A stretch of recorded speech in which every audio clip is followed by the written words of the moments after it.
Here we go. All right, it starts in 3, 2, 1. Now I think I've got my head around this different dimensions business, but how do I get back to Tokyo? That's what you should have done in the beginning.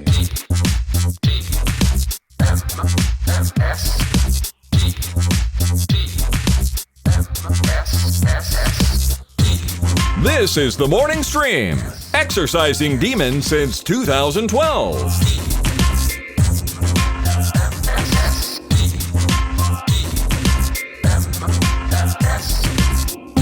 He always says 2012, but really, the first demons were late 2011 that we exercised. So, yes, correct. We'll get a correction from Scott Fletcher at some point. Okay, today's not that day, but we'll don't worry. Bring out the ombudsman. Yeah, we'll bring. We need somebody who's been tracking this stuff, probably Jamie, to get it out there and let them know.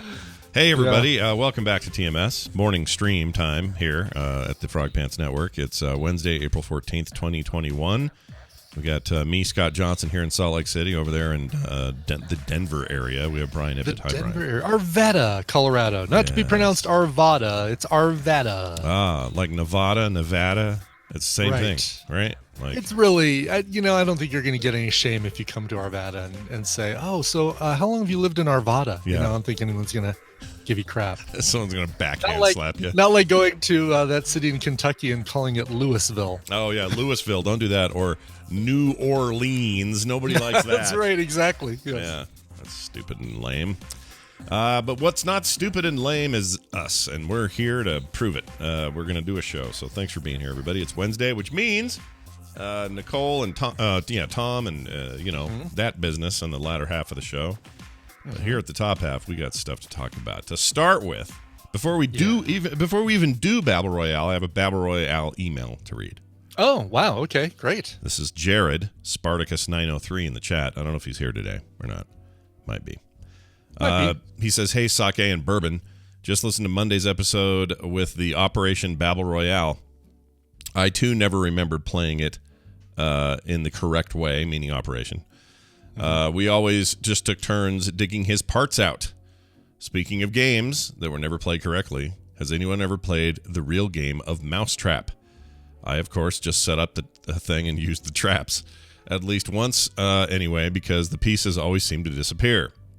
Come to think of it, that game was missing pieces when you buy it. Anyway, love the show, Jared. Yeah, Mousetrap, notoriously a game that we had and beat the crap out of and lost parts to, and I think bought 2-3 times. Never played an official rules-based game on it, not once. That's really funny. Yeah. We definitely played by the rules, but a tenth of the time of the number of times that I put that thing together. And I used to put that thing together all the damn time. All right, so let's see here. You've got the crank that turns the thing that makes the shoe kick. It kicks over the bucket. The ball rolls out of the bucket and starts going down the stairs, back and forth down the stairs. Lands on... Is this where it lands on the... When does the bottom of the bathtub thing? Like there's a little peg that comes down from a bathtub, drops a bigger ball, right? Which comes down. Is that the thing that lands on the teeter-totter that makes the swimmer jump into the vat? Yeah. If memory serves, correct. This all sounds right. I think I might be forgetting. There might be a bit in between the big tall thing with all the pipes the bathtub sits on. Yeah. Oh, right, the vertical pole with the hand. That's right. What is that? I forgot about what the is hand. That? Yeah, that what pushes is that? Up. That pushes up the lever or the. What does it push up? Let's see. Well, something makes that thing go. How do we get up to where right. the trap? Yeah, because actually there's goes the chute. I'm forgetting that whole chute thing. Yeah. All right, so let's see here. Oh my God, there's a video of the whole. Oh, of course. The whole mousetrap. Got to be right. Yeah. All right. Let's see here. It's sad to say this actually might have been a really good Battle Royale. Describe in order. Oh my God. All right. So that's right. The stop sign kicks the shoe, knocks over the bucket, ball rolls down, goes down a chute. Oh, wow. Okay. Yeah. There's a whole cantilever. Oh my God. This thing went too fast for me I needed slow-mo. This part of the Kicks problem over is the it's hard to bucket. keep up with what the frick's going on. Oh, I God, see. no kidding. So there goes the ball, goes down the chute. Oh, they went too fast, yeah. They really did. And I'm looking at the pieces too. God, there's so much, like, they're streamlined more than they used to be, right? Right. Like, I remember those janky stairs being really textured, like they are creaky, crappy wood that was pulled out of a dumpster. Oh, they were bad. Everything about this setup was I think, but I don't know if I shouldn't say 100% that this is true, but it felt like by design because everything seemed like it was like, well, if you don't do it exactly perfect, you're screwed. Right. You know? Wow, now they've got, this piece right here, like, now has a puzzle piece thing that connects to it. Interesting. Oh, yeah. It's all nice didn't have that it's before. way better plastic stuff now, too. Really is. Jeez. Yeah, they've improved it. Yeah. But it never felt like when I was, I don't know what, maybe this speaks to me in rules, but, and board games, because I don't like them now. But back then I just thought, well, no, this is a fun thing to play with. There's no rules. Forget rules. Rules are for old people. Oh my God, Van would have such a great time playing this with Grandpa. Yeah, we have to go get a modern version. Yeah, I think you need to. Do that. Oh, they have them here at Target. I can get them at Target. They exist. There you go. Yeah. I don't think this cantilever deal. This might be new because I don't remember this cantilever. What do you call that? Is deal. that called a cantilever? What do you call it? Yeah, the thing, it's almost like a catapult, but it's not flinging something. It's just like the weight's pulling this other thing down, and that piece is coming up. Not a trebuchet. I mean, it's really seriously not flinging something. It's just lowering. The weight is raising one end and lowering the other. This girl who's doing the setup on the video I'm watching has my wife's hands. They look like they worked harder than me. If you ever see my wife's hands, you'll know what I'm saying. She's got the hands of somebody who spent most of her youth clearing out brush and taking care of land. Yeah.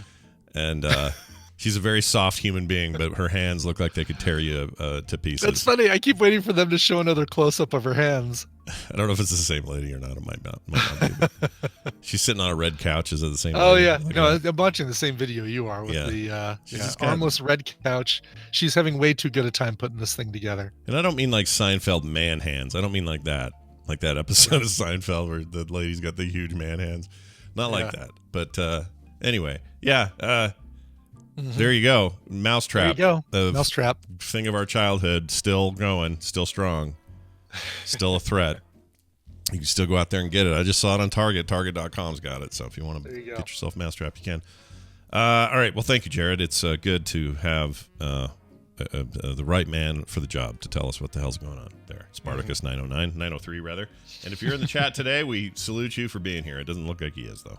So no, he's sometimes. It's like the Pop-O-Matic in Trouble. Did you sometimes just get Trouble out just to bang that Pop-O-Matic thing? I didn't again? Exactly. There were that and what was the Simon Says thing? The what was that called? Oh, the Simon? Yeah, the Simon box thing where you try to repeat it or whatever. And that game was simple. It was like literally repeat what the lights do. Yeah. But we didn't care. What would you do? How would you do that, like not playing the game, though? Beep, boop, beep. Bzz, beep, beep, beep. Oh, okay. I got beep, you. So boop, just boop, hitting the buttons just to make the noise. Oh, yeah. Just to be obnoxious and piss my mom off. And, that was our job back then. Piss your mom off. Piss your mom off. Exactly. All right. Speaking of real games, we're going to get let's play a real game, Scott. Yeah. Forget about this fake game bullshit. Shittery. We're going to get Brian Dunaway on the call here. Hopefully this works. There we go. Oh, yeah. I got to open the phones here. Phones aren't quite open yet, folks, but they will be shortly. And what else we got to do? We got to add Dunaway. And, boy, I'm all effed up here. Here we go. All right. I got it. Here we go.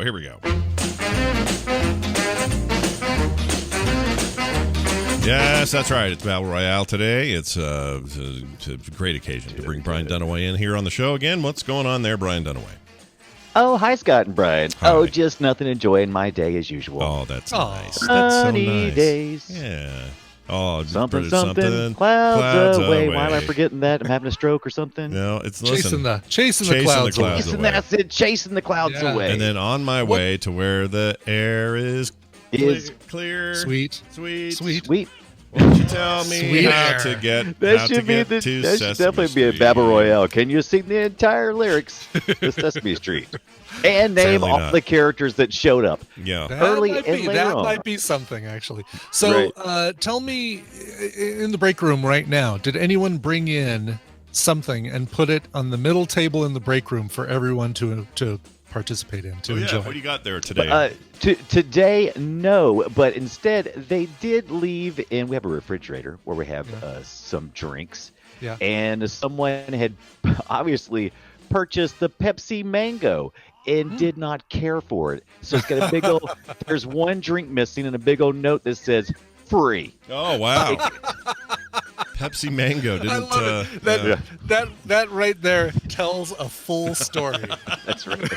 You see the person going to the store, buying it, bringing it home, refrigerating it. I've never even heard of that. That's a real flavor? That's crazy. Pepsi Yeah. Mango. Yeah, they even got Pepsi Zero free, whatever they call it, mango as well. Yeah, I'm not into it. Sounds bad. No, I don't like mango. I grabbed one and just took a sip out of it. It was exactly what I thought it would be. It's Pepsi with mango flavor. Yeah, mango's weird. Mango's the kind of fruit you use when there's nothing else better to have. Mango's not great. I like mango in a salad, but like as far as, hey, let's cut up a mango and just eat the little weird cubes that you have to do to cut them into. It tastes like soap to me. It tastes like, how about a mango on a pizza? Blah, blah.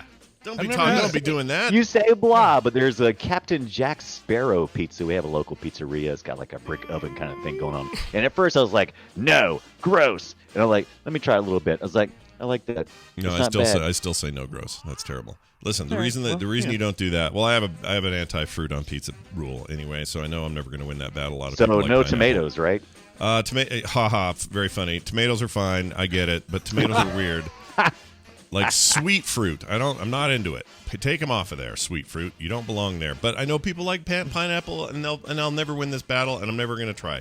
I'm just saying. Yeah. Well, there's can't do it myself. I mean, why are we having this fight about pineapple on pizza? Here's the thing about mango. You like it or you don't. Here's the thing I'm a about pineapple mango. on pizza fan. Brian likes it, for example. Yeah, he likes it. But people don't get this up in arm over anchovies. I mean, yeah, they do. Those are gross too. Don't put pizza. those on there. Those are gross. Those are horrible. I like anchovies on pizza as well, See? but not There you go. at the same time as the pineapple. Right. Right. You gotta pick your battles. But people who go, I want anchovies, don't get crap. People that say, oh, okay, you like anchovies on your pizza? Okay, weird, but okay, I accept it. No, I give them crap. But you say pineapple, and people are like, what's wrong with you, you serial killer? Do you think it's because so many jokes and TV shows and movies like said, "Hey, give me a large pizza. Hold the anchovies," but they never say, "Hold the pineapple." They normalized it. Yeah. Right. Anchovies has become normalized. Pineapple's still waiting for that day. Yeah, there you have it. I will also say that mangoes taste like hairspray. That's why I don't like mangoes. Okay. No, you gotta take the peel off, man. What's wrong? No, it doesn't matter. A real mango, like the actual stop fruit. styling the hair on your mango. It's bad. It's bad. Although I am getting that. You told me to try that melon flavored Mountain Dew Zero or whatever. That was you that told me about that. I've got some of that coming. I've heard of it. Wow. Yeah, gonna give that a shot. I'm all about the diet weird pop now. Yeah. All right, we got a listener on the line, been very patient, hanging on for us while we discuss things like pineapple on pizza, and they're going to participate in today's game a little bit. Let's find out who it is. Hi, thanks for holding. Who's this? Hi, it's Amy, Red Fraggle in the chat. Amy. Hey, Amy. Hey. I should have known you'd be very patient and waiting for us. Thank you for hanging on for I'm us. cracking up. I'm sitting here just listening and giggling with you guys.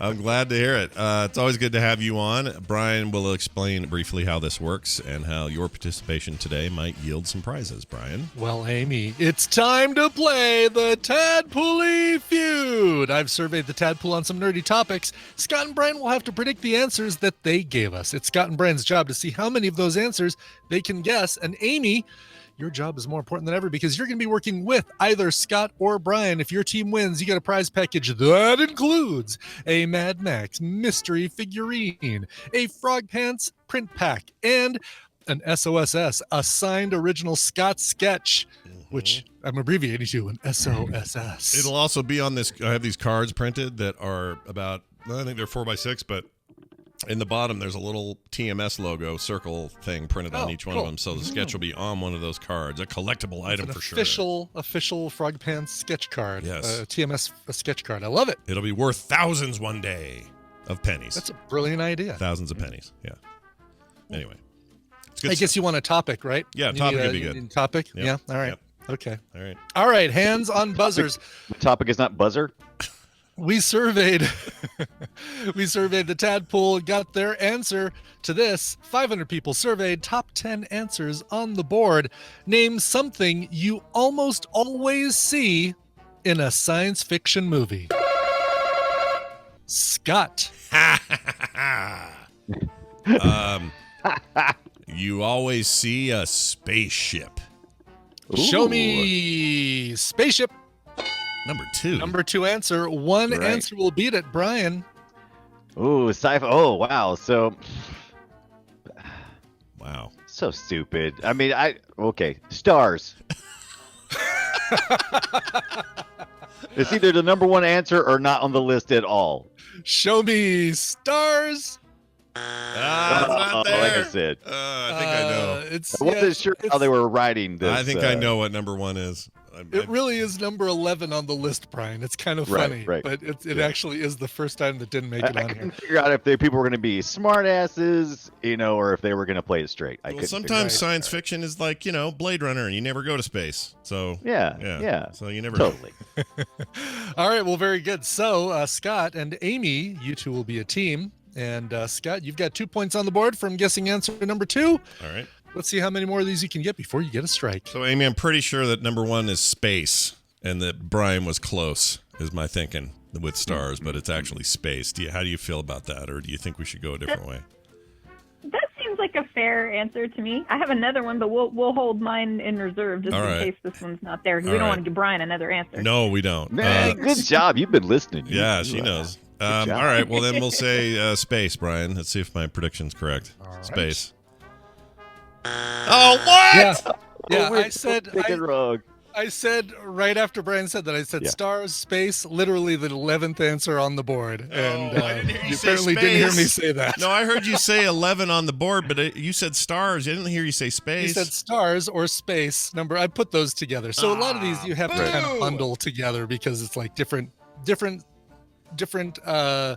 properties and franchises call the same thing by different names. So I've lumped those all together. Right. Oh, man. I'm going to go. Amy didn't hear it either. Yes, you're up, Brian. Okay. For the record, Amy didn't hear it either. Neither one of us heard it. It's all right. Go ahead. No, and I wonder if the chat room heard it, but I guess nobody's mentioned it. But yeah. I heard it, Brian, because it supports my cause. I'm going with Android or robot. I'm going to kind of lump those together. I'm hoping you put that artificial life form. How about that? All right. Is that too vague? I'll accept it. Show me robot. Number 5 answer on the board. That's a little further down than I feel comfortable with. That surprises me. All right. So is it back to me now? Yeah. It's still you until you get a strike. I'm gonna go with oh my gosh, this is so crazy. I mean, there's like a million things. I want to say people, because I feel like that's going to be a smart ass answer too. That's got to be number one, right? And you know the tadpole, and they give smart ass answers. Right. All right. Humans or people? All right. Show me humans/people. Oh my God. Good.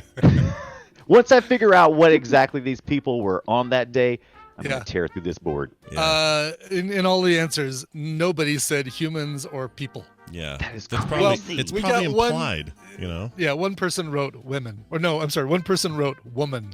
Woman.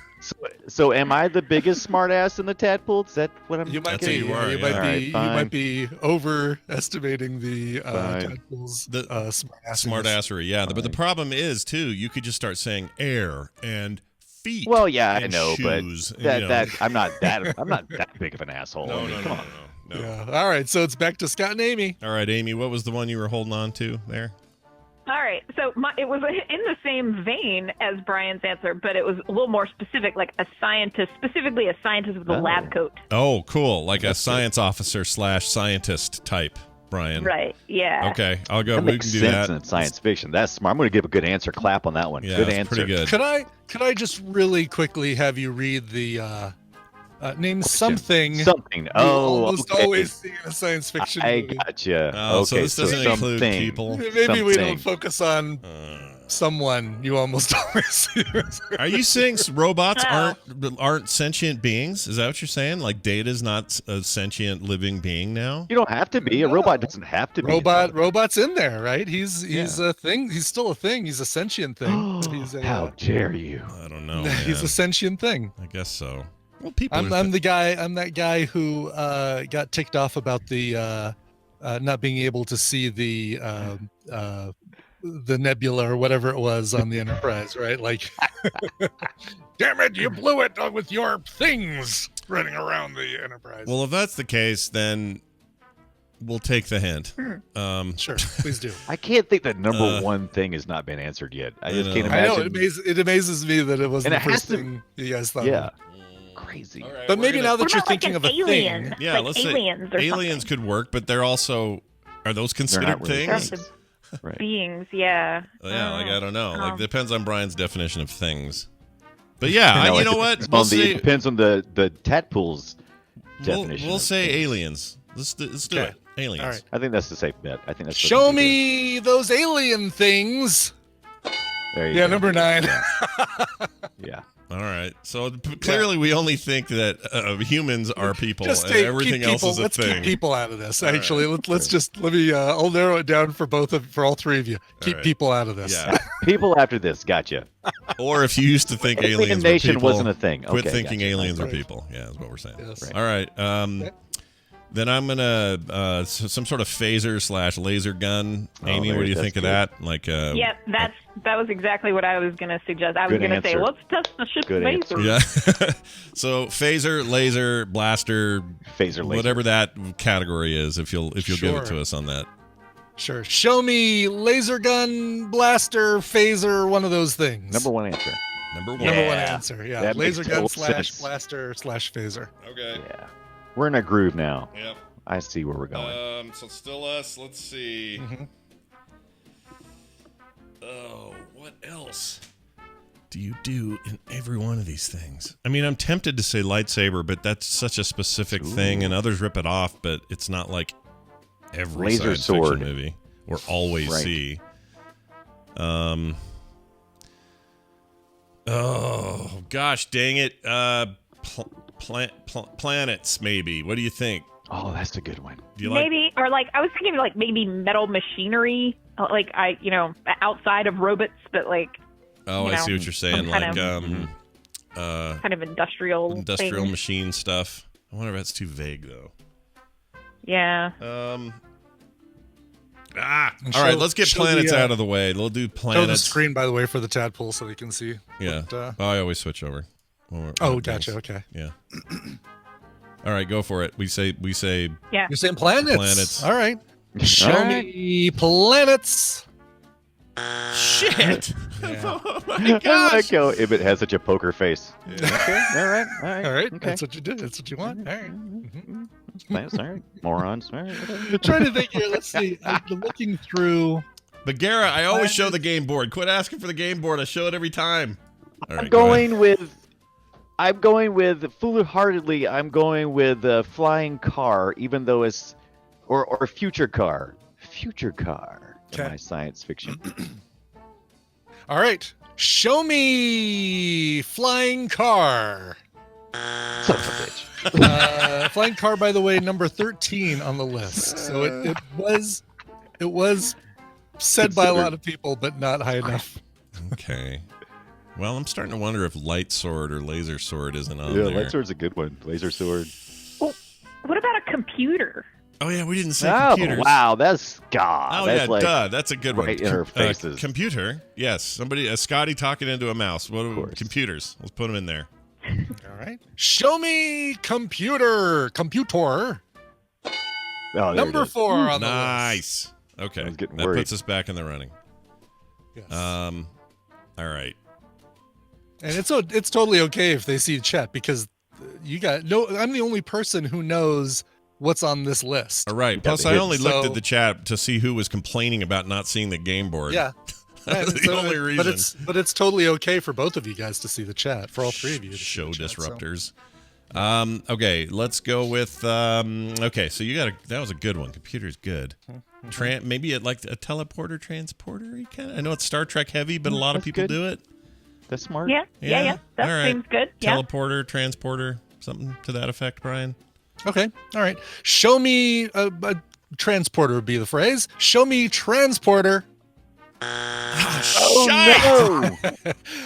Transporter /teleporter number 12. So 11, 12, and 13 are literally space, stars, teleporter, and flying car.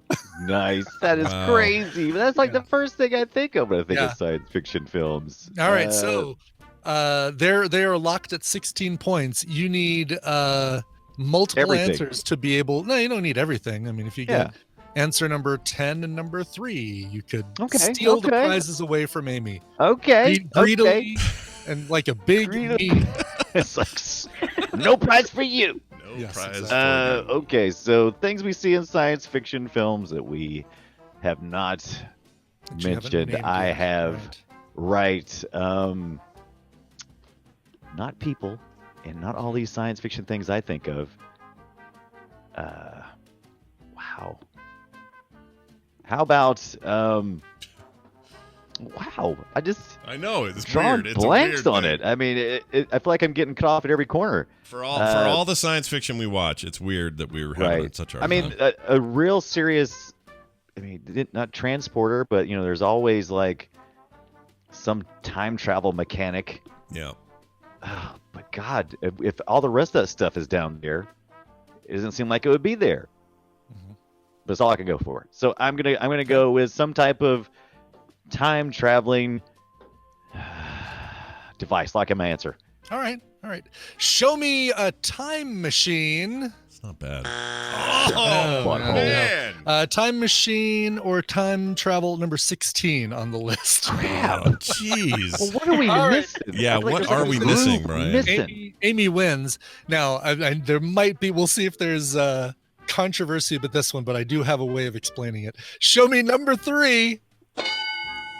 Lasers. Now that's different laser gun. Yeah. So 33 people said lasers, and I'm thinking, all right, well, I'm going to lump that in a laser gun. I'm like, well, hold on a second. The Death Star isn't a laser gun. Yeah. It did fire a laser, so lasers would be treated as a separate thing. Okay, fair enough. All right. Show me number 6. A scanner, tablet, pad. I was thinking too big. I was thinking that the Star Trek characters walk around with, both pads and the. But that's a computer. I'm kidding. Show me number 7. Communicator. It was in a groove, man. If you could have got in that groove, man, exactly. Could have run the board. Show me number 8.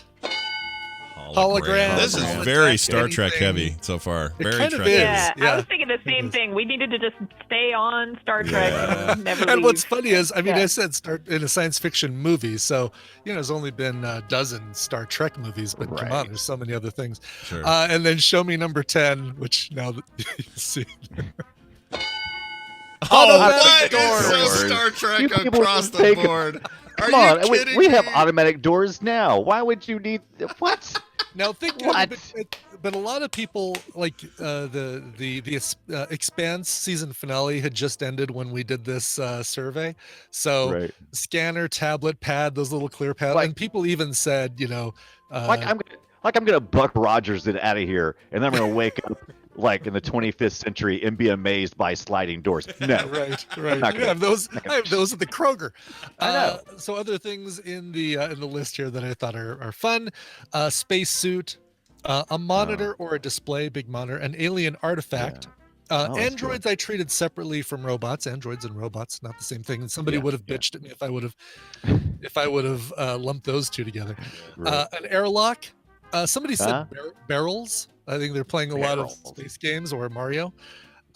Big red button, boobs for some reason came up. Brightly colored drinks. Co-ed showers. It might have been the same person who said boobs. I don't know if they filled the survey out multiple times. Yeah, the guy that said woman, boobs, and co-ed shower. I think that might be. Sleep chambers, cryo sleep chambers was another thing. Wouldn't have mattered, but that's a good one. Yeah. Flamethrower, flashing lights, glass phones, heads-up display, Jacob's ladder. Oh, glass phones is probably that's absolutely a reference. Totally to expands kind of thing. Sure. Lens flare, another good one. Lens flare. One person said lightsaber. It's amazing that wasn't more popular. Yeah. Metal dishes. Metal dishes. That's interesting. That's a good point. Holes. You're thinking like Alien and that kind of stuff. Who said plot holes? I feel like I need to know who that is. That's great. Virtual reality, useless lights, and of course, Tom Cruise. That's your answers for tonight. Wow. Well, the good news, everybody, is this. Winner, winner, chicken dinner. Once again, Amy, you've won. Today, to get those prizes, you just have to send me an email, scott@frogpants.com, and I will hook you up. How do you feel about your win today? I am excited. That was super fun, and I am excited for my swag. Awesome. Well, we always love having you on, and look forward to sending this stuff out to you ASAP. Well done. All right, Brian Dunaway.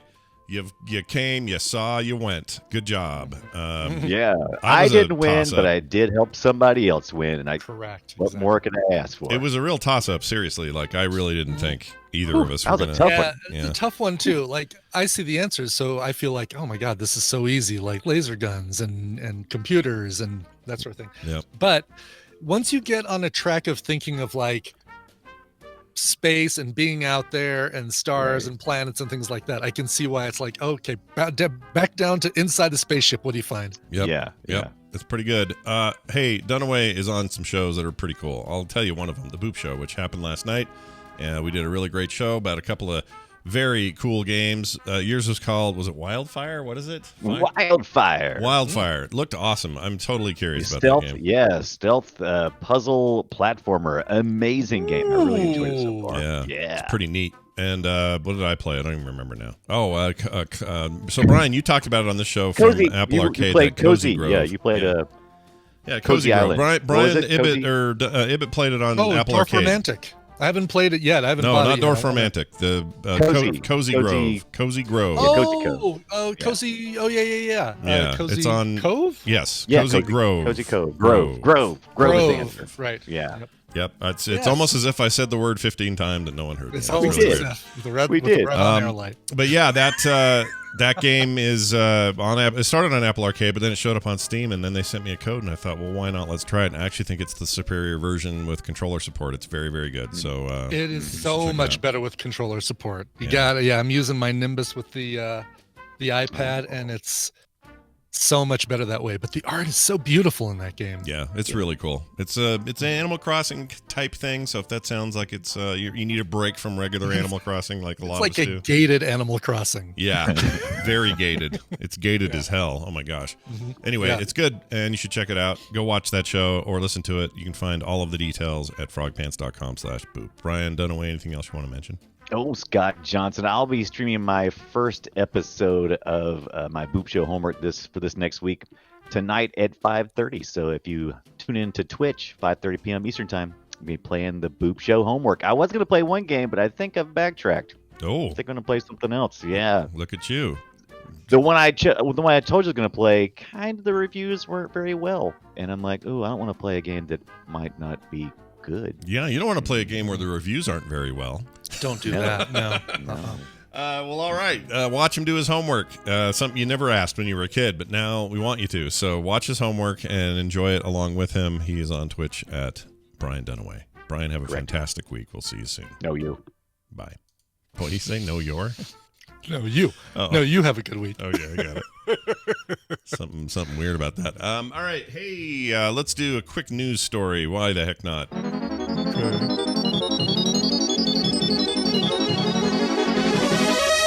It's time for the news, brought to you by We made our teams create a daily news-style show, giving them their headlines just a day before they had to turn in their submissions. How did they do under pressure? Find out with all 3 submissions on the America's Next Top Podcaster free feed. Just went up today. Nice. They got headlines from for tech, video games, and politics from Tom Merritt, Scott Johnson, and Justin Robert Young. That's right. And it was a good episode. I enjoyed that one. It was very good. All right. Let's dive into this story here about CBS. They're the what is it? The CBS Paramount Plus Network. Those guys. They're the ones. The Paramount Plus Network. Yes. CBS All Access. Are they the Tiffany Network? Wasn't that their thing? So I said, what about breakfast at Tiffany? They said, what? I love that song. Yeah. CBS, Columbia Broadcasting System. That's what it is. Sure. Mm-hmm. Involved in a MacGyver lawsuit. Yeah, you heard me right. That partially involves whether a remake is a spin-off or not.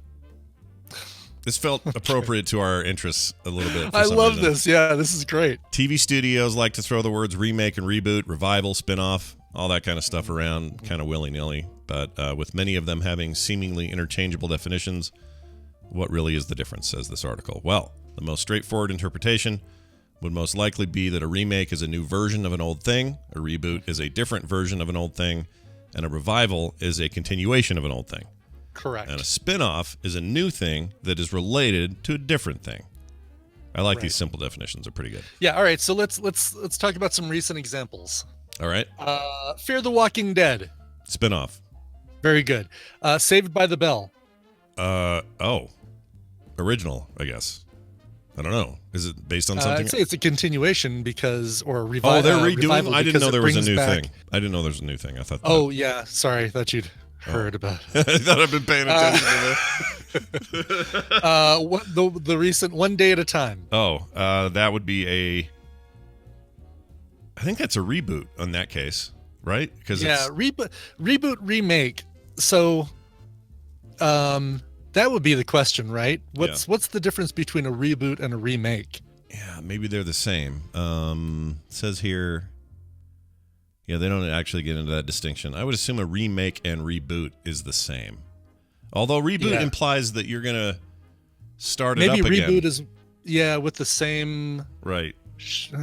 Something has to remain the same for a reboot, but a remake would be all new actors, all new characters, just the title of the show and the overall premise of the show is the same. Yeah. Okay. Then there's another thing that we haven't touched on. We just watched SWAT for FilmSack, which is based on a 1970s series. Yeah, and now there's a new series. Right, there's a current series going on now. So what was the movie what is the movie? It's not a reboot, it's not a remake. It's a reimagining. It's an adaptation. I don't know. I mean, if it changes media, right, goes from being a TV show to a movie, would that still be considered? Wouldn't really be a remake because you're not remaking the series. You're making a movie based on the series. Yeah, good point. Dice Tomato made a pretty good joke. Says Avatar is a remake of Dances with Wolves. He's not kidding. That's the truth. That's the truth. Yeah, so remake, same story, different actors. Reboot, same actors to continue story. No, that's a revival, Brimerica. A revival, same actors. Right, that's a revival. Yeah. We got that one okay. Reboot, remake. That's. I want a good example of what's a reboot and what's a remake. Yeah, that's the one definition. I think your adaptation is right. For TV to movie, that's an adaptation. And then if somebody does another adaptation later, that could be considered X-Files is a reboot. Why wouldn't that be a revival, though? Which one? X-Files. I would call that revival because there was no reboot. They didn't start it over. Because it's continuation, same story, same actors. Same characters, all that, yeah. Same characters. Same with Twin Peaks. Tom Holland Spider-Man is a reboot? Yes. Mm-hmm. Anytime they had a new Spider-Man, it was a reboot. For sure. There's no continuation there. Maybe reboot and remake are the same thing. I think reboot and remake is the same thing, except boot has the idea of like a computer, like you reboot it. Like all things are the same, you're just starting over.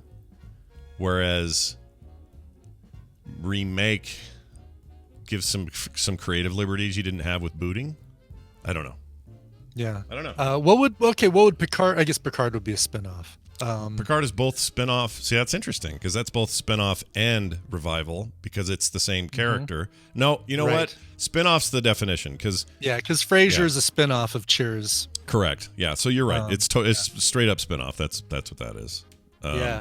Whereas something like see, then it gets weird with Star Trek because Discovery is this weird original, but is so based on so much previous Star Trek stuff.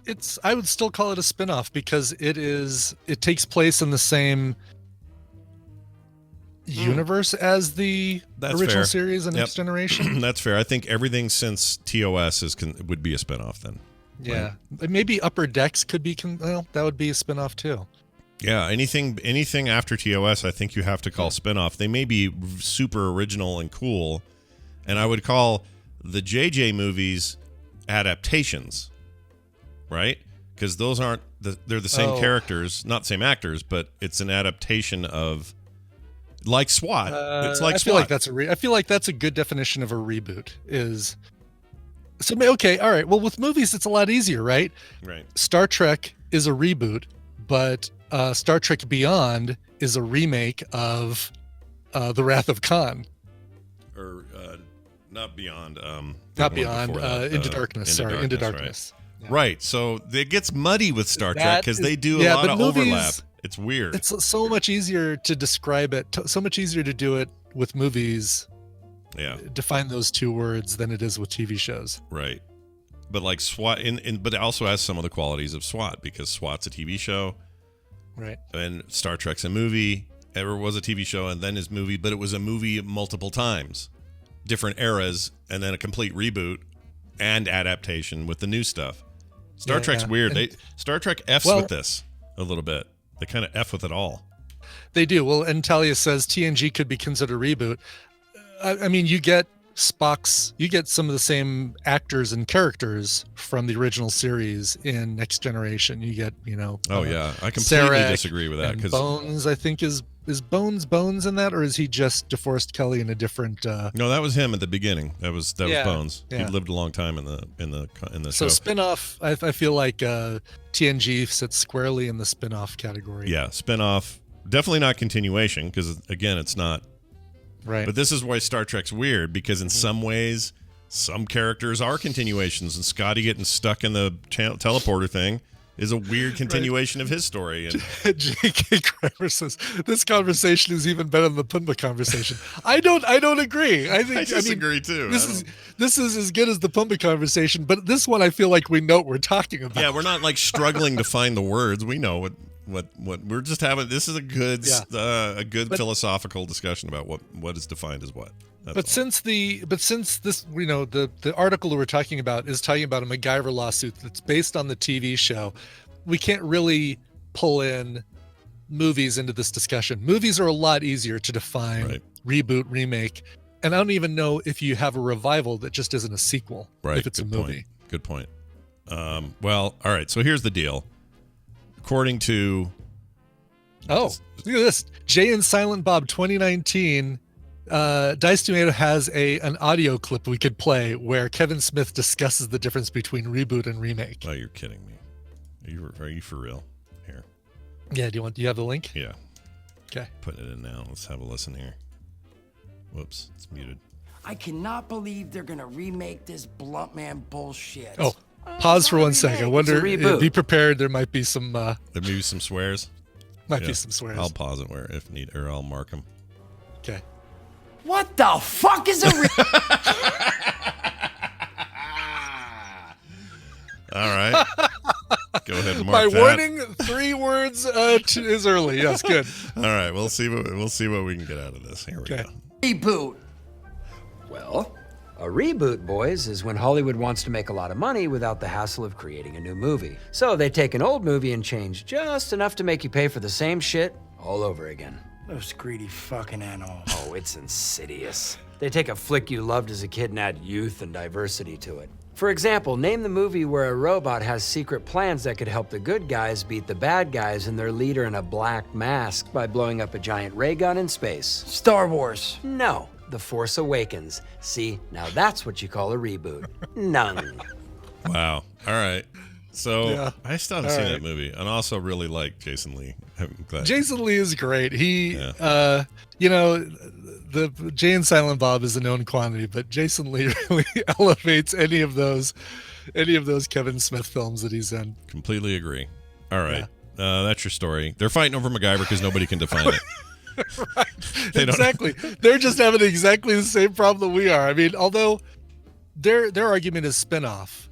And they're saying it's a spinoff, but the suers are saying, well, no, this is part of the original MacGyver franchise and therefore qualifies as part of whatever the original agreement was. They're saying it's a continuation. I mean, if the original character of MacGyver, if this is MacGyver's son in the new MacGyver, or, you know, even if it's not not Harry Dean Anderson, what's the guy's name? Was it Harry Dean Anderson? Who's the guy who played MacGyver? Oh, no. Jeffrey Dean Morgan. It's a three-namer. It is. Somebody in the chat room. It's Stargate SG-1. Richard Dean Anderson. Richard Dean Anderson. Stargate Thank you. 1. Harry Dean Stanton, Richard Dean Anderson. Combine those in your Seth Brendel teleport. Now that was like Pumbaa, okay? Just for the record. That was Pumbaa. There's your Pumbaa moment. Yeah. Exactly. Richard Dean Anderson. He was a cheater, right? Let me know when it says live, and that's what I'm going to say.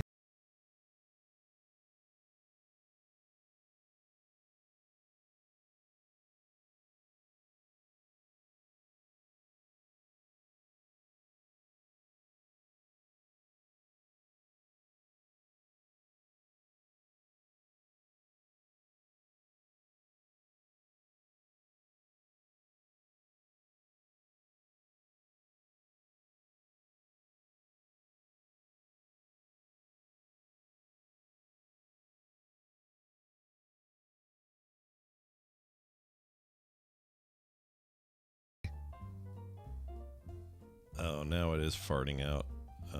But I see you and hear you, so it's not internet. It's not internet. Yeah, it might be a Twitch thing. It appears to be Twitch. Well, let's see.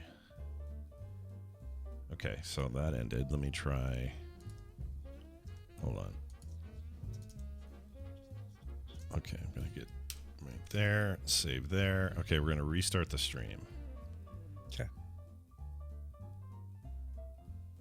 Okay. All right. Says everything's good. It was a weird... No, and that's like, so there you go, right there. That I can't believe it took that long to come up with it, but that is exactly it. That is the perfect definition. I can't believe how long it took to get to that, but that is exactly the definition that defines remake versus reboot. Perfect. Well done. Well said, man. Well done. We fixed it all. Awesome. Oh my God. Yeah, but you know what's better about the great thing about this story is not all these definitions or who's right or who's wrong, is that I know that there will be a bunch of professional high-priced lawyers in suits walking around an expensive courtroom trying to argue with the judge about what a MacGyver reboot versus remake versus freaking spinoff means. That's amazing. I love that visual. Can we get cameras on that? Can C-SPAN cover this, please? Because that's interesting to me. That's right. I hope you kept recording, by the way, while the stream was down, because then, you know, people who came for the live stream can go back and listen to the podcast and hear the perfect definition that defines. Yeah, some of you may have missed it because of the outage there, but it's all there. It's all back. Oh my God, that was so perfectly well described. Oh my God. All right. You wouldn't believe it, you guys. I mean, we'd say it again right now if we thought it was going to be. We know you heard it. It's fine. You guys. Yeah, we know you heard it. It's all cool. Yeah. You heard it. And if you didn't, you can go back and hear it again. All right, we're going to take a break. When we come back, Tom Merrill will join us for a little tech news at the top of the hour, or a little over that, and Nicole after that for some recommendals today. Excited to talk about mine. I see Brian's got one, and Brian even made a fun little file out of one, which is nice. I did. Looks like something we can use. You can even play that. I gave it to you because I figured you'd want it for your soundboard. It's pretty good. Here it is. Troublemaker. Troublemaker. Troublemaker. Troublemaker. Oh, I love it. It's so good. There's something. Troublemaker. There's something familiar about it. Troublemaker. I wonder if I've. I don't know why it's so familiar. All right, but yeah, that'll be a permanent addition. Anyway, we're going to take a break when we come back. Tom Merritt, so stick around, but we got to do a song first. Brian, what's the song? Yeah, so do you remember a singer by the name of Jose Gonzalez? Vaguely. About 5 years ago, he released his previous album. He's finally back with a brand new album that is going to come out on September 17th. Yeah, that's a long time to wait, man. That's like 4 months to doing the math really quick. I forgot what month we were in. Anyway, Jose Gonzalez got a brand new album coming out on September 17th. It's going to be called Local Valley. But we're premiering a song here. This is the first single from the album. It is called Visions. Here is Jose Gonzalez. Nice. We'll be right back. Stay tuned. The morning. Whoops. I like Chopin myself. Not me. That's probably why I don't play Chopin. Never? No, never. If I die, will you play Chopin in remembrance of me? Oh my gosh,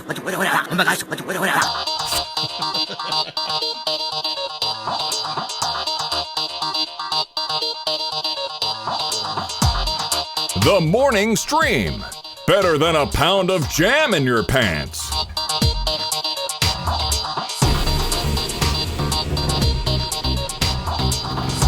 Oh, that always caught me off guard. It's my brother, Matt. Oh my gosh, Troublemaker. Well done, everybody. Once again, that's Jose Gonzalez. Brand new single from his upcoming album, Local Valley. The song's called Visions. It has nothing to do with Wanda. No. Troublemaker. He's a real troublemaker. Troublemaker. All right. Tom Merritt incoming. Watch out. Duck your heads. Swooping in out of nowhere. Well, not out of nowhere. We knew he was coming in.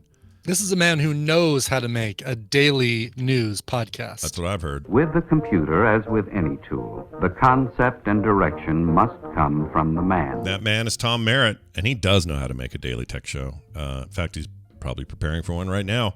Everybody welcome with us, won't you, Mr. Tom Side Camera Merritt. Hello, Tom. Well, hi. It's totally fine. I don't mind your side camera at all. Oh, there it goes. Sometimes I hate to give you the side eye. Sorry about that. That's all good. No worries. It's like we're getting the behind the scenes of Tom's segment. Yeah. You can see my stolen artwork. Yeah, you can almost see his weird dungeon he keeps down there with his people tied up. Anyway, it's Tom Merritt, everybody. You love him, you know him, and he comes on Wednesdays. We talk about the daily tech news of the day in preparation for the big daily tech news show today at 2:30. Tom Merritt, today's no different, so lay it on us. What's going on out there? Well, I imagine one of the things we'll be talking about on DTNS today is the update to the Oculus Quest 2 that Facebook announced. I've not heard about this. Yeah. What's that? Oh, yeah. I've not heard about this, yeah. So one thing that'll be coming is support for 120 hertz games. Right now, the refresh rate is as low as, I think, 72, usually around 90. But the screens are capable of 120 hertz. So Facebook says that 120 hertz support will be coming for games that take advantage of it. So it probably won't be available on existing games unless they do an update. Facebook says it's not going to do anything to the home screen to make the home screen 120 hertz because I think it probably pushes the chip too far and reduces battery life. So what's it good for? Well, that's the other announcement. Wireless link to your PC over your local Wi-Fi network. So this doesn't go out over the internet or anything. This just connects directly over Wi-Fi in your home to your PC and then can stream your VR games from there. And those could take advantage of 120 hertz. That for sure could work. That's interesting because a lot of those PC-based VR experiences are already taking advantage of 144 hertz monitors and stuff. So in a lot of cases they would support it. But that's interesting. I'm looking at some of this article here. I'm trying to understand a little bit more about latency and some issues that you might have with your wireless network. But yeah, that's huge. So that's a big thing. Is Facebook says, here's a big long list of compatible hardware, and what will work really well and what will work? Shrug. They say that AMD graphics cards will only work at half the resolution of an NVIDIA card for what they're calling the link. The Air Link. So your mileage may vary. This may not work for you, even if you have an Oculus Quest 2. And you have to have an Oculus Quest 2 to make this work. Yeah.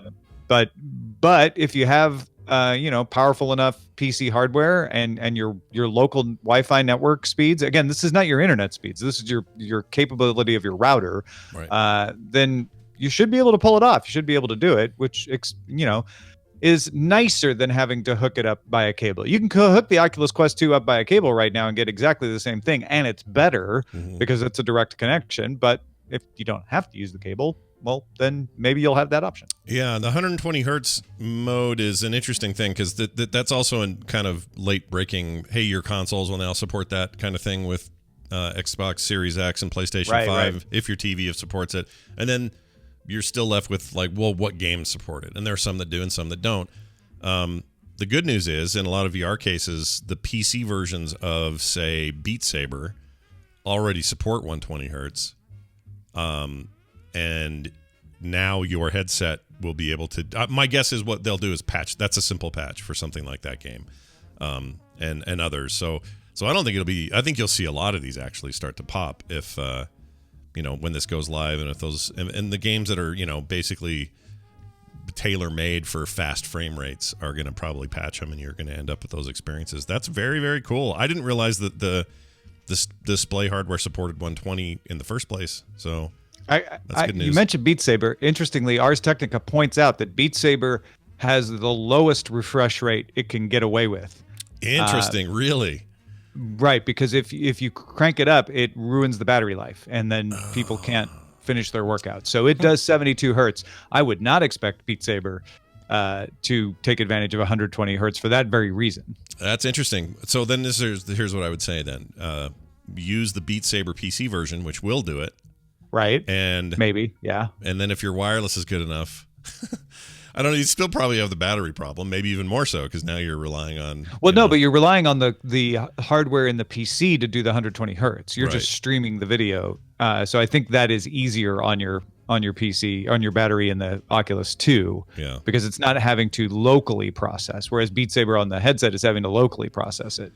Yeah. At least that's my guess. Right. Also, the other thing about 120 hertz is. That's fine on a game console because it's buttery smooth and it looks good. It's almost essential if you want to game for a long time on a headset, right? Because the lower that refresh rate is, the faster your eyes get tired. Yep, that's true. Having played my first 120 hertz experiences on a console, I can tell you that you think you can't see past a certain refresh rate, but there's something really smooth and nice about 120. It's really good. It's kind of the difference too between the original iPad Pro and then the follow-up year went to 120 hertz screen, and if you were drawing on those things, night and day difference in how smooth it was. So I'm all for this. I'm all for we got to get to the point where our eyes just no longer can tell the damn difference between reality and refresh rates. So this is... And that's when they reveal that all of this has been a virtual reality that we've been living in. Oh, no. And then we'll find out why we prefer films at 24 frames per second. Weird. Yeah. Weird. No, this is interesting. And Sarah Lane has an article we might be talking about regarding workouts in virtual environments. Is VR the next frontier in fitness? Asks The Verge. Oh. So we might be talking about that. All kinds of good VR stuff. Nice. As well as other stuff. Kind of makes me just want to... I almost forgot. Yeah. The other thing that a lot of people might be interested in with the Oculus, and this will work on the original Oculus, not just the Quest 2, is the Infinite Office compatibility. So to start with, you'll be able to link a Logitech K830 keyboard, Bluetooth keyboard, eventually more keyboards, but starting with that one, to your Oculus Quest. And then you'll be able to see a virtual representation of the keyboard in VR and your hands, because it does hand tracking. Oh, wow. And then be able to type in VR. The idea being eventually you'll be able to have multiple monitors in virtual reality. They're as big as you want them, and be able to type using your keyboard. That's pretty cool. And then it does the hand tracking for your mouse clicks and that sort of thing. Exactly. Wow, you'll be like Tom Cruise in whatchamacallit, Minority Report. Yeah, why not? Still needing to type on a keyboard. That's right. Except you're just trying to poop out a little ball that has someone's name on it, a little wooden ball. I kind of like that for writing, completely without distraction, being able to kind of block everything out. That's cool. By the way, I meant to tell you could have a nice seascape or something in the background, so it's nice and calm. I meant to tell you this before, Tom, and I completely spaced it when I saw Minority Report again. But I think that movie somewhat predicted the idea anyway of blockchain / NFT / whatever. And by that I mean, everyone always wonders why, like when you find out there's going to be a future murder committed in that movie, the machine 3D prints and poops out a wooden ball with a unique, because wood is 100% unique. Like it's a bit like fingerprints, but even more so. The grain is unique no matter what. And so that ball cannot be duplicated, replicated, and the concept is that if this is truly a precog murder, then we have to be 100% sure, and it has to be on one of these balls that cannot be compromised. Like, in a weird way, and it's still a physical thing, but in a weird way, they kind of predicted this idea of like a non-reproducible permanent. Well, that's a circle, right? The idea of non-reproducible items for authentication has been around for a long, long time. Sure. And so Minority Report took that to a certain technological direction, and NFTs are taking it in a different technological direction. So there's definitely a similarity there. Yeah. I saw that and just thought, oh man, this is like a weird, not prediction, but it's like a weird kind of stumbly half step toward the idea of what we're trying to do these days. But anyway. A walk down the same lane, if you will. I like that movie. I'll unapologetically support that film. Also, I prefer the short story. No, you're more of you got the Philip K. Dick in you. That sounded terrible. Oh, hello. Tom likes Philip K. Dick novels, is what I'm trying to say. They say. There you go. Yeah. I really didn't mean that to come out that way. Sure it totally screwed that up. That totally will never end up in a mashup it'll or be fine. as a show title or anything. It won't haunt me. It won't haunt me at all. Hey, Tom Merritt, also, along with Daily Tech News Show, which I'm on today, I'm super excited to be. There's other stuff going on in your orbit. What else do you want to mention today? Well, my friends, we had an electronic vehicle special on Daily Tech News Show. So if you're a DTNS subscriber, you might already know about this because it went into the feed for patrons on Saturday and for everybody else on Sunday.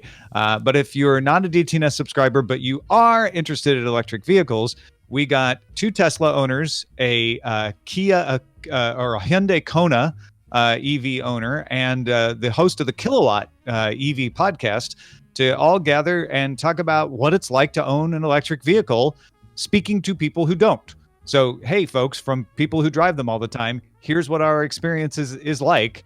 And it was great. Really, really good conversation and a good introduction to what is different about EVs, what is problematic with EVs, and what is a myth about EVs that you might have heard and isn't true. So we bust a little FUD, talk about how EVs work. That is all at dailytechnewsshow.com. Look for the episode on Sunday. Yeah, and I assume not all owners of EVs are uppity wiener jerks too. I'll leave the audience to judge, but I would guess you'd find none of the hosts, none of the guests on the panel were uppity wieners. Look at you breaking down the walls here. This is fantastic. Yeah. All right. Daily Tech News Show, changing our minds one day at a time. Check it out today at 2:30 Mountain Time, and all the other cool stuff around it. Tom Merritt, Ace Detect on Twitter. Thanks for hanging out with us, and we'll see you later. Thanks, man. Today. Bye now. Bye, y'all. See ya. Bye, Tom. All right. This Oculus thing just makes me want to wait for a 3. Is that weird? Because every time they introduce something cool, I go, it's like half cycle, right? Like halfway through the lifespan of a thing, I'm like, well, then 3 is going to be way better than the 2. I'm still fine with my Quest original, vanilla. Yeah. But I'll wait till the 3. It's kind of like what I do with iPhones. Like every other iteration, I upgrade. It's a good way to do it. Mm-hmm. Although I usually cave every year. I'm ready for those new iPads that are going to get announced next week. Are they? Do we know what they're? Do we know anything? No, we just know that a week from yesterday will be the Apple announcement, and maybe we do we've been teasing about doing a you and me live watch. Yeah, why not? Apple stream thing. Yeah, I'd be down with that. I'm trying to look. So there is talk of a new Pro. Yep. Basically no new form factors of the iPad Pros, but new chip. New guts. new speed, guts, maybe a new guts. pencil, some other stuff. Well, that helps me because I like and to maybe draw a new shit. iMac and And their logo, their tease logo for this event is super artsy, which makes me pencil-y. Yeah, which makes me think pencil. big Apple Pencil announcement, which means artists beware because that is still like the standard right now. It's so good. I'm so excited. Oh my gosh. Oh yeah, new Apple TV. I think they're talking about an Apple TV that's got a built-in sound bar. Oh, that's cool. Although that'll be expensive because Apple don't do cheap. Apple don't do cheap. We don't do cheap. All right. We do Nicole. Nicole. Our products aren't cheap. Products. I assume it'll still be him walking These around are an empty things building. that we're really excited to bring you. You made him older sounding than he is. I did. I kind of totally did. Yeah. Kind of. Well, he's not getting any younger. Totally did. Yeah. Yeah. All right, I'm calling Nicole, although I got a text. Let's make sure this isn't her. I'll work on my Tim Apple impersonation. It's not make him so Jimmy Stewart. Wow, Mary, you want the new iMoon? I'll throw an eye lasso up there and pull it down for you. Mary. Oh, look who that is. This is Nicole laughing at us. Oh, hi, Nicole. Hi, How long Nicole. have you been there? Hi. Yeah, she just picked up. Hey, look, we got to play this. Jimmy Dirt, you got going on?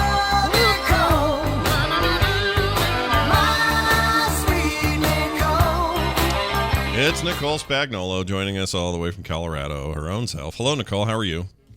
Hello. Where's the dog bed behind you? I want to see Dougie laying in the dog bed not- behind you. I don't know. They move around. Maybe He's that's actually good. on the side here. Hey, Dougie. He is. Dougie. Come here, buddy. I don't see Mark's hand either. I usually see his Come here, hand buddy. over there. Yeah, he's not at you his can't see computer. him. Oh, that's all right. Oh, Dougie. That's okay. My microphone. Well, welcome. It's He's good to see here. you. I'm petting him.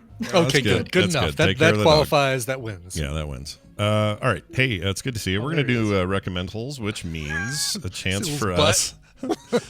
Hey, I can kind of see him. A little lump of Yeah, hair it's there. Dougie's butt. Yeah. His little cinnamon bun on his butt. Cinnamon bowl bun. Exactly. Yeah. Yes. We know the kind. Cinnabon. Hey, let's do recommendals. Brian, we always start with you, and I see that you've got a clip here. Do you have any setup for this clip that you're going to recommend? This is again, as we're 2 weeks away, or just under 2 weeks away from the Oscars. This is another film that has Oscar nominations involved with it. Not Best Picture, but another category. And it'll be pretty obvious when you hear a name said in this clip. Excellent. Here we go. I cannot believe that we have the opportunity, as I live and breathe, to interview the lady, the legend, my hero, Miss Billie Holiday, the Lady Day. Which do you prefer, honey? She'd prefer you pay up money first.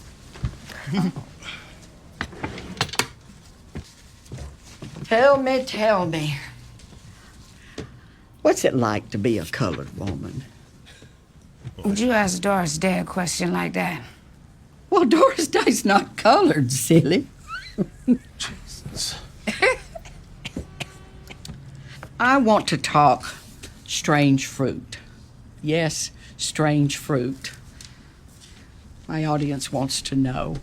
You keep getting in trouble for it, but you are determined to keep singing it. Troublemaker. You ever seen a lynching? Troublemaker. I may have played that Troublemaker. 3 times. Hey, Yeah, it's just fun. So it's that Billie Holiday deal. That's right. The United States versus Billie Holiday, which tells the story of something that I'd only really known about very, very tangentially. So Billie Holiday, classic American singer, and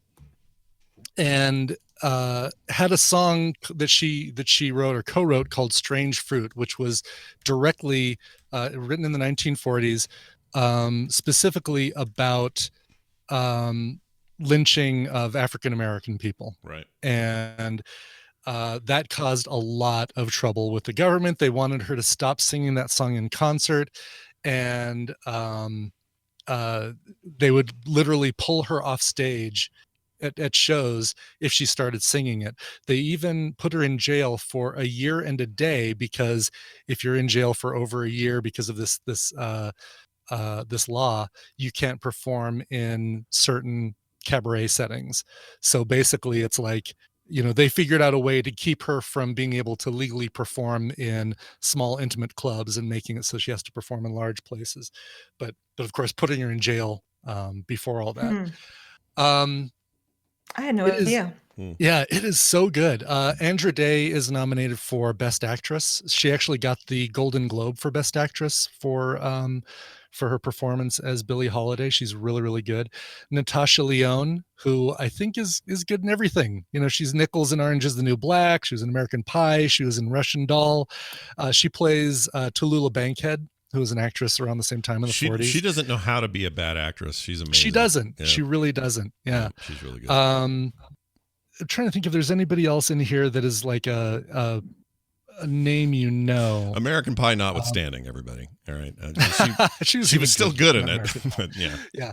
It's directed by Lee Daniels, who did produce Monsters Ball, and of course got the nominations for The Butler a few years ago.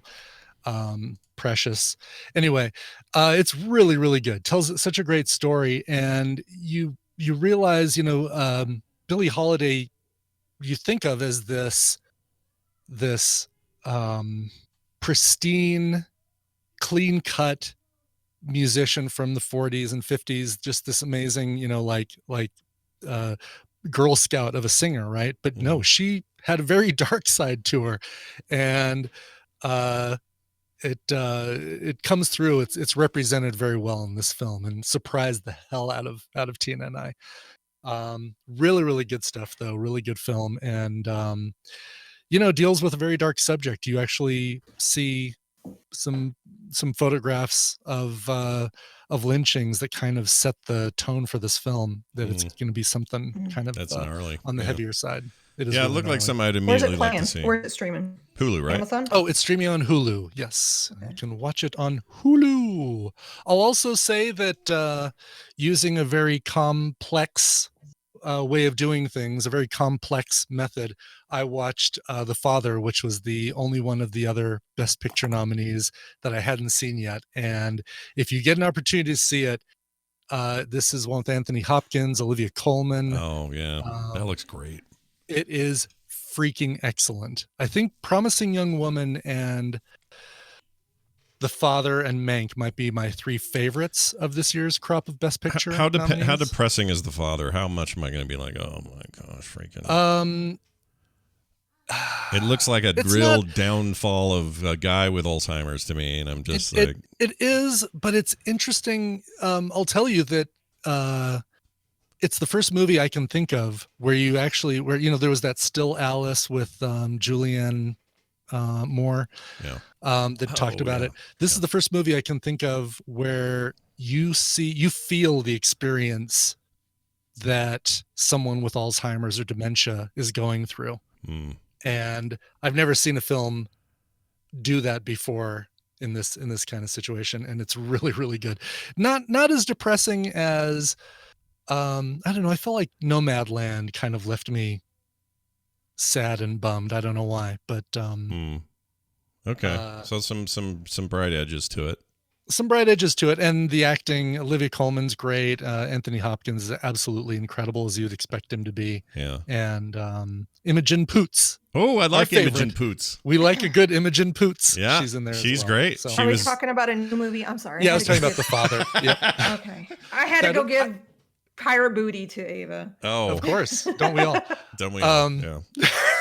What was it called again? The Father? That one's The Father, but I didn't have an audio clip for that. I was just talking about because it's not streaming. It's not on included streaming yet. You it's gotta buy something it you right still now. have to pay to rent. Yeah. But then I'm going to scratch that off my list. Yeah. Yeah, you can take it off for now. United States versus Billie Holiday on the list because it's very, very good.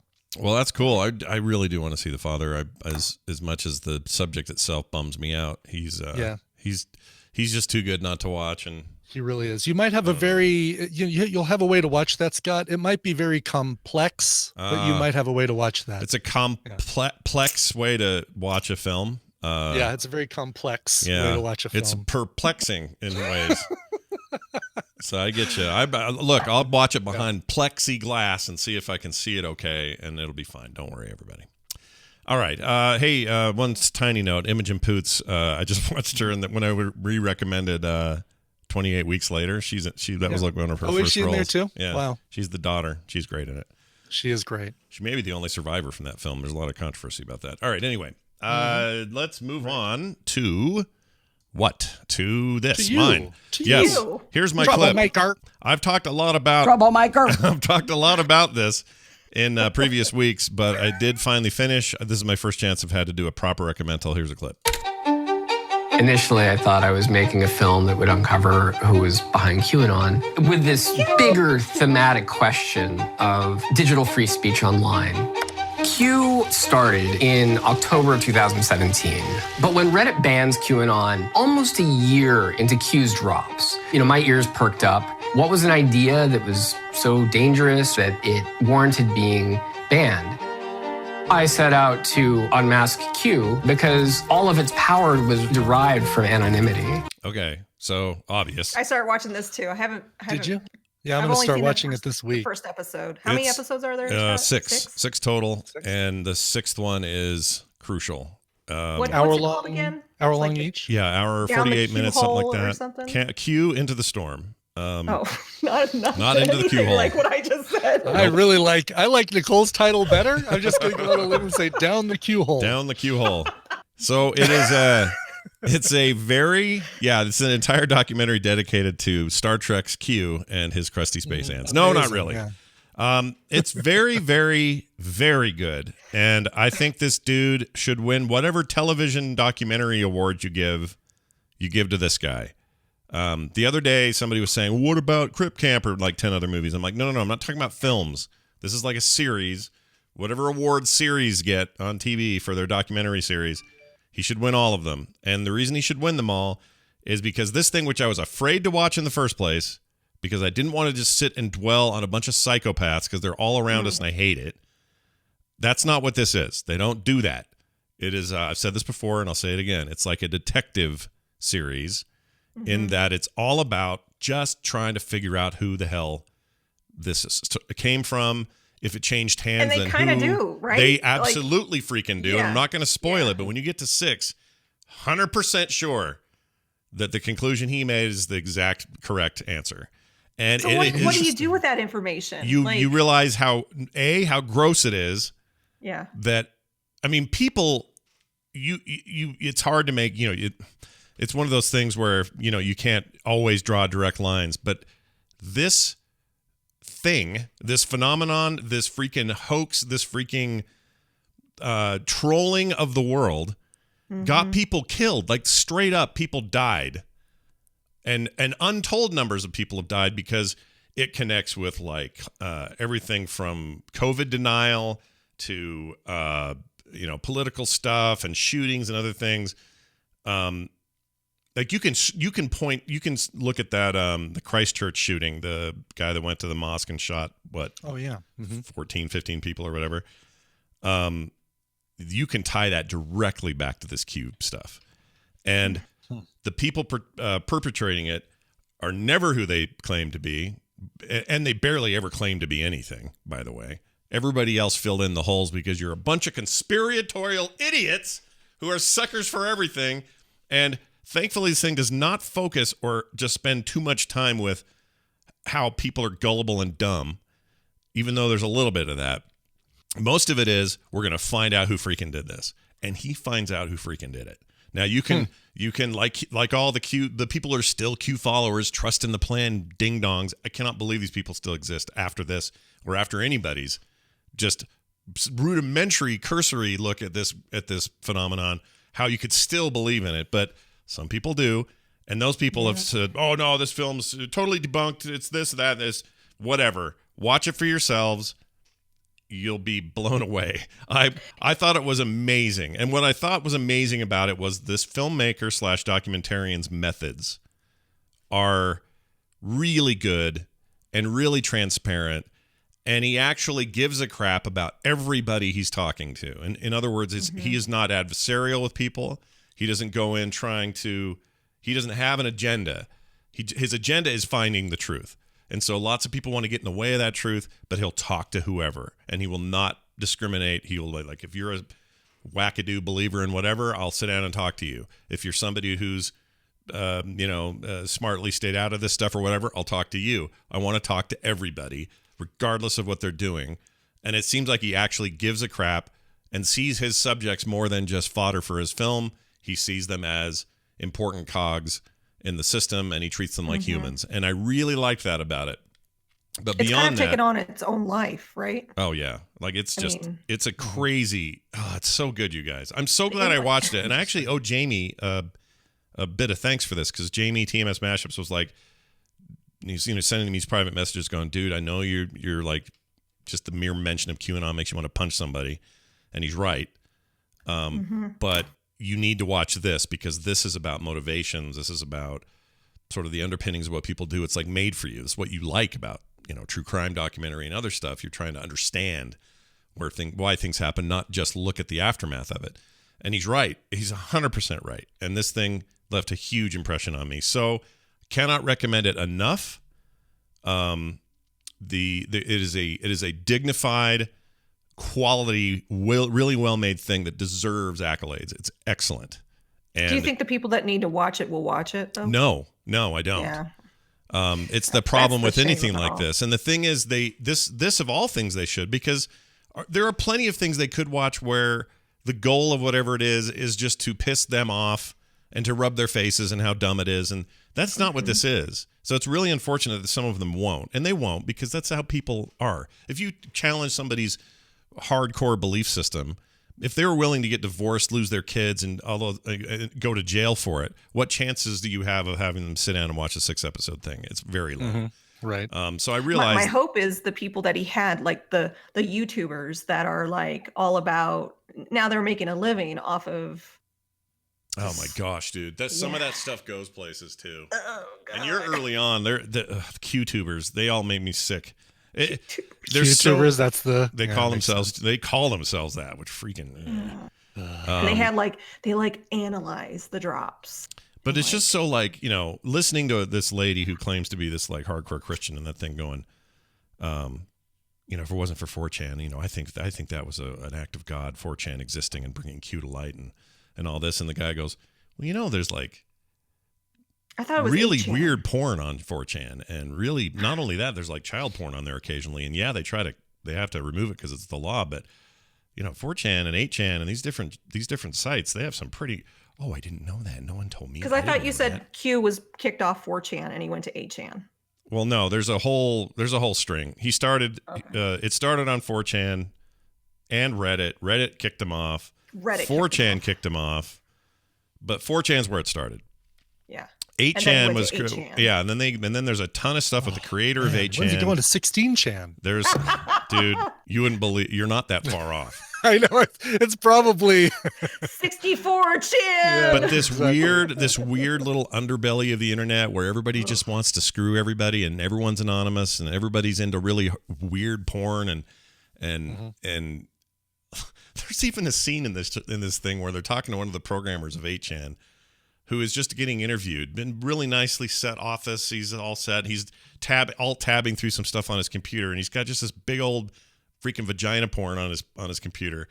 And it struck me that the people perpetrating this stuff are inexorably connected to some pretty dark corners of the internet. I don't just mean porn for, your average porn. I'm talking like some stuff, man.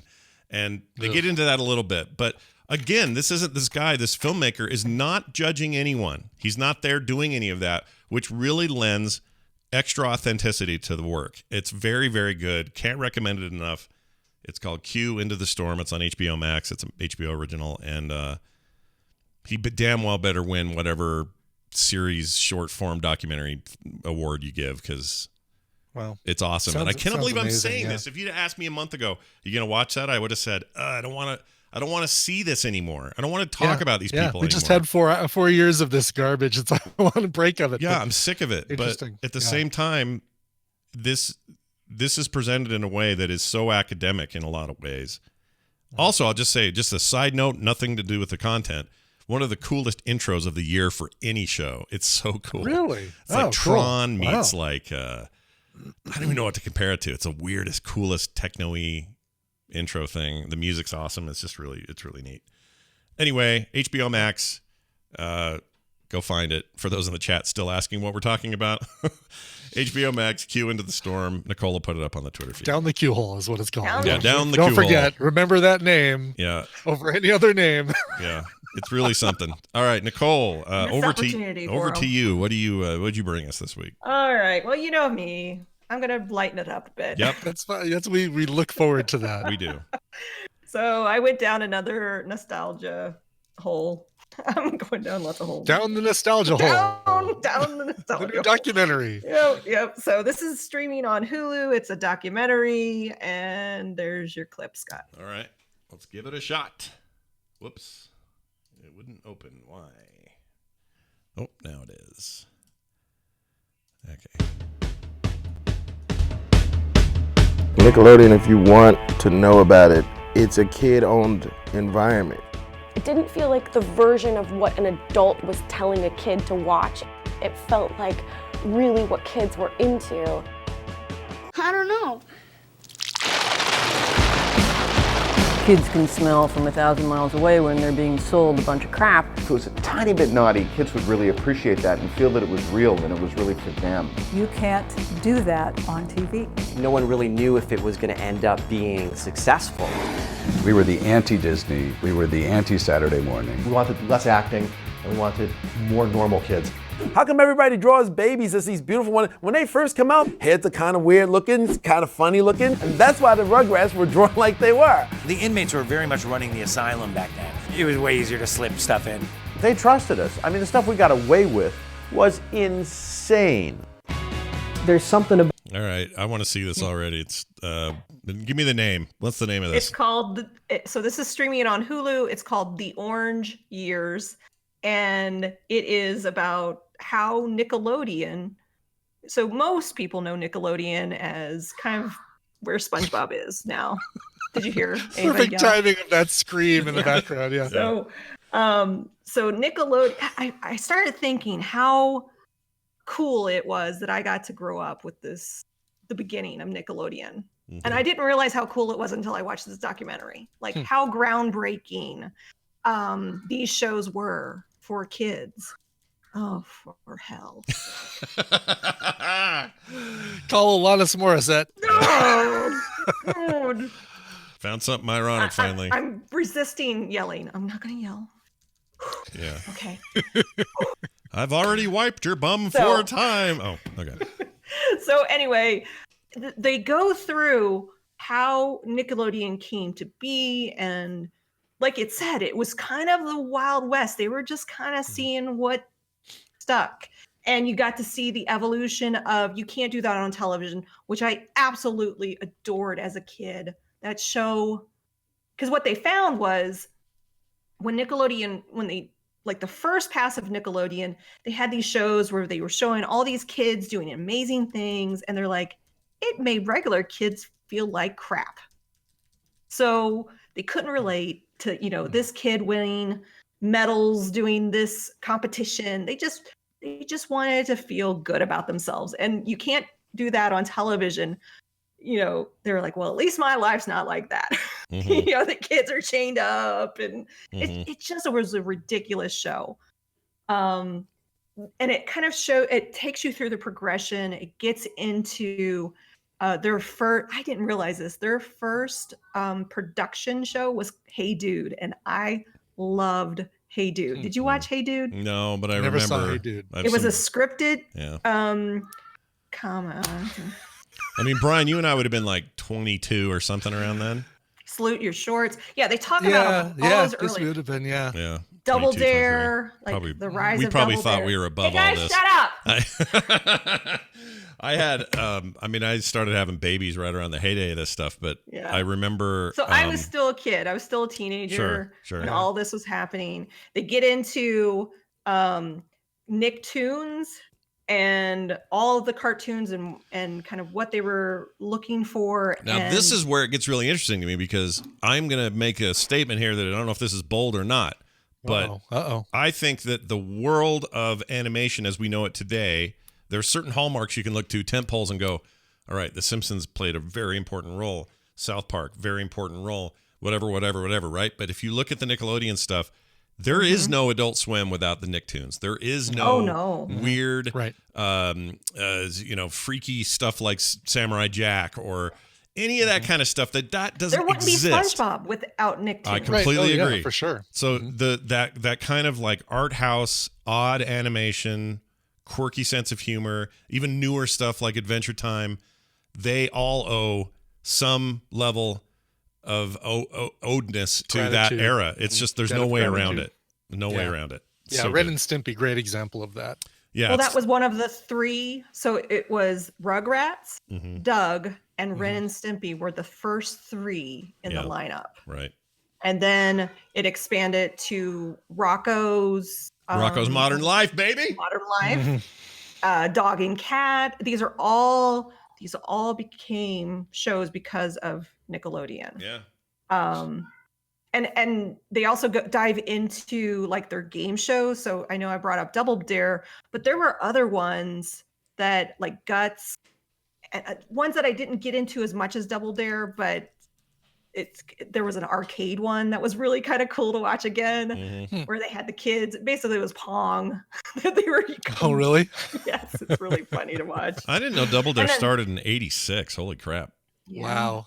They show the pilot episode of that. Oh, that's nuts. And they go into Legends of the Hidden Temple. All of those yes, that was it. messy freaking game show things. But, It was so fun to watch. I loved kind of peeling back the layers of just how it happened and how even the people that were making it happen had no clue. Yeah. Yeah. Just kind of were Mark feeling Summers, it all man. out. Remember everyone's favorite host, Mark Summers, was always in those things. Yeah. Yeah, they interviewed him a lot. Did somebody in the chat room mentioned that he had OCD? Did he really? Because that seems like the worst possible set of game shows. is that true? To make Oh, I somebody don't with think he mentioned OCD. that. Oh, Yeah. man, he's in his 60s now. Yeah. Maybe And mid-60s, he late talks 60s. about why he quit too, because he quit. Oh, Wow. you gotta So they were taste doing that these slime. big- It's 100% true. OCD, Mark Summers. He Yeah. ate some of that slime and he never came back. He's like, that's it. I'm done. I'm Well, out. do you remember Nickelodeon at Universal Studios? Oh, I yeah. so badly want, because then you got to see the shows being made and you might even be on one. It was like this whole thing. Yeah. That was a Did you ever big go? attraction. Did you go to No. that? No. No, my That's parents too couldn't bad. afford that. Wow. But it was funny because you'd always see in the audience just a bunch of people who looked like they walked off, the walked out of the line for the Jaws ride at Universal Studios, which is exactly what it was. It was like, Wow. hey, want to come over here and see a live taping of a show? Sure. Yeah. No, that's cool. So- I need to so I see was this. wa- It seems like It's something. it's so fun to Yeah. watch. Yeah, I'm in. And Mateo was watching it next to me, and he was, he's building his little world in Minecraft, and every once in a while he'd look up and he'd go back down, and he'd look back up, and I'd go, and it was when Ren and Stimpy came on. I go, you want to watch some Ren and Stimpy? And so you can watch, there's my other clip. You can watch Ren and Stimpy on Paramount Plus. I did not know this. Oh, You sure finally. can. A Yeah. good reason for Paramount Plus that doesn't have the word Star Trek in the name. It's too bad. Oh, here's some Ren and Stimpy. Let me play it. Turn this up. Ren's most classic insults. Imbecile. So We just need log. We just need to play the log. The log song. They talk about Log that. song. They talk I'm about sure that they in the do. documentary. I'll teach your grandmother to suck eggs. Your the creator is such a douche, though. It bums me out. I assume they didn't interview Oh, him because really? no one will talk to that guy. Oh, he's the worst. He's the worst. Oh, it's a bummer. I don't want to hear that. You didn't know about Oh. that? He did some I didn't know bad. They got about some that. bad stuff. Like I believe you. I Yeah. just am bummed to know that. Yeah, I probably could have not told you that, but it is a bummer. But Well, yeah, they talked about how Ren and Stimpy really belonged on MTV, and like kind of that cross, how it moved over. But because it was on MTV, it brought a lot of people to Nickelodeon. Mm-hmm. So there was like this kind of back and forth between the two networks with Ren and Stimpy. Yeah, it's just, I realized that Ren and Stimpy kind of made it okay to do that close-up gross look that SpongeBob always does. You know what I'm talking about? Where it's like it looks normal. It cuts but away. Then when you zoom in, it's disgusting. It's like boils and hair sticking out of it. It's like a completely different style of animation. Like, Well, they give it to usually- the one guy who can draw pimples oozing and boils and hairs coming out. It was my favorite thing. I loved it. It's like it's my favorite thing about that stuff. I loved that they would break these walls and have you go like the one where Ren lost all his teeth. It's horrible. Oh, Like- yes. And they zoom in. There's like a little nerve in there going right exposed. Oh my gosh, it's horrible, but I loved it. I just love that stuff. Yeah, it just changed. It changed animation forever. And remember, back then, we're talking about a Cartoon Network that all they did on Cartoon Network was run old episodes of Super Friends and Captain Caveman and all this shit from the 70s because they didn't have any original content. It was more like a retro show. And Nickelodeon basically forced their hand to go, we got to do more. We got to do more. And so they did. And so did Disney. And now it's just like, we don't even think about it. These streaming channels have a million original animated shows. It's all because of this stuff. They talked about Snick, Saturday night, Nickelodeon for the kids that couldn't drive yet, but the kids that were still up, past 9 o'clock. And Are You Afraid of Are You Afraid of the Dark? Did they talk about how bad Drake and Josh is? Did they get into that? No, they didn't. But they, The Sweet Life with Zach and Cody or whatever. Yeah. You heard Kenan Thompson because he was part of, I think it was a show called All That, which was like a kids skit show, which then spawned Kenan and Kel, which then spawned Good Burger. Good Burger's so good. Like there's like the history of that. Good Burger is so there. stupid good of a movie. It still holds up. Like everyone should watch Good Burger. It's so good. It's so dumb. I like that the network tried to have a place for kids to go when there was really no place for kids to go at that time. I was a kid that just, my mom was always working, my dad was always out, so I would come home from school and the TV was that was my entertainment. So I grew up on that stuff. That's why I love it so much probably now. So many memories.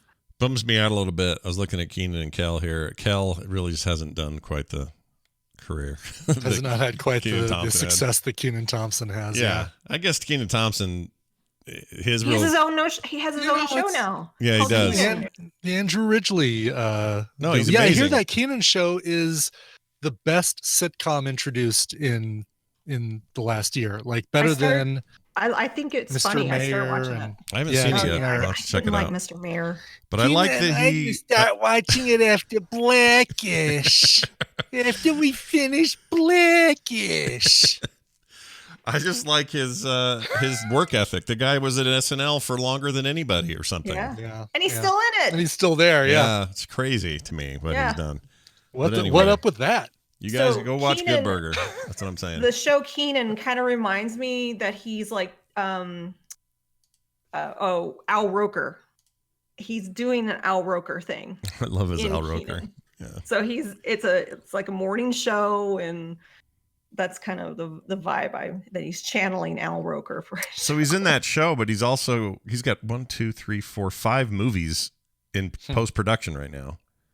Oh wow! Including the Home Alone remake, or is it spinoff, or is it Spin-off? continuation? Yeah, I don't know. He plays somebody named Gavin in that. Anyway, good stuff. Yep, there you go. These are your recommendations this week. Oh, Don Johnson's in this Keenan thing. I like Don Johnson a lot right now. Oh yeah. Yeah, he's my favorite at this age. There's something about Don Johnson now is my favorite Don Johnson for sure.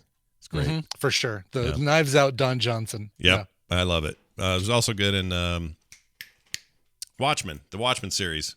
Don Johnson. Oh my God, Watchmen is so good. It is so good. I'm so bummed there's no more. I wish it would come back. I know. They're not doing it. They're like, we wanted to tell one season and we're done. I'm like, come on, man. I didn't get enough blue wiener. All right.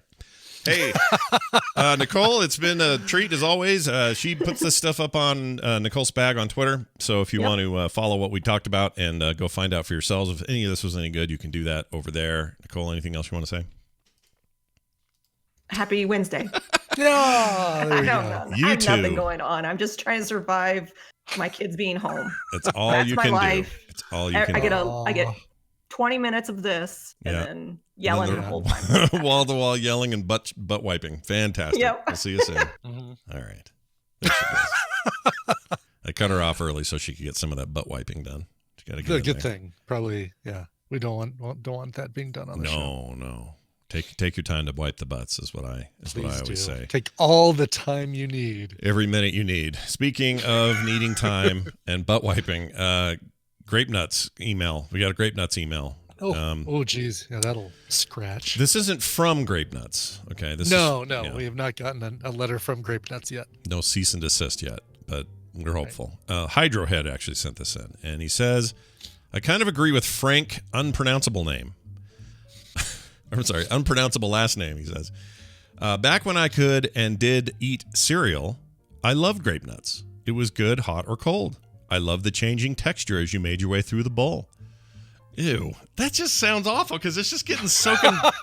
Right, exactly. Oh. Yeah, guess what? I've delivered a plate of sushi. If the texture changes as I consume the sushi, I'm sending it back. Yeah, take it back. Hiroshi, I'm not eating this. That's kind of racist. Anyway, if you were in a hurry, you could just grab a handful and walk out the door. You could make granola with it. And yes, you could use it as a topping on your yogurt or even better, froyo. Y'all's bizarrely extremist hatred of the stuff has made the show a little hard to listen to at times. I had decided that if you go into another hatred rant of Grape Nuts, I would unsubscribe. It's not just Grape Nuts either. I have permanently, whatever that means, given up on shows or taken time away from the show of multiple media. I think you meant permanently. Oh, permanently. Okay. Given up on shows or taken time away from shows of multiple media because I found the constant expressed hatred of something making the show not entertaining. What did Grape Nuts do to you other than not taste good in your opinion? Listen to your mom, and if you can't be nice, then just leave it alone. More fun and positivity, less hatred and negativity, Hydrohead. He really wants us to not hate on Grape Nuts, dude. He just wants us to not talk about our hatred of Grape Nuts and Grape Nuts. And I get that. It's like when somebody's like, oh my God, the Spice Girls were the worst band ever. How could anybody like them? You know, if I listened to a podcast that did that nonstop, if I just loved Grape Nuts to that degree, to the degree that I love the Spice Girls, right?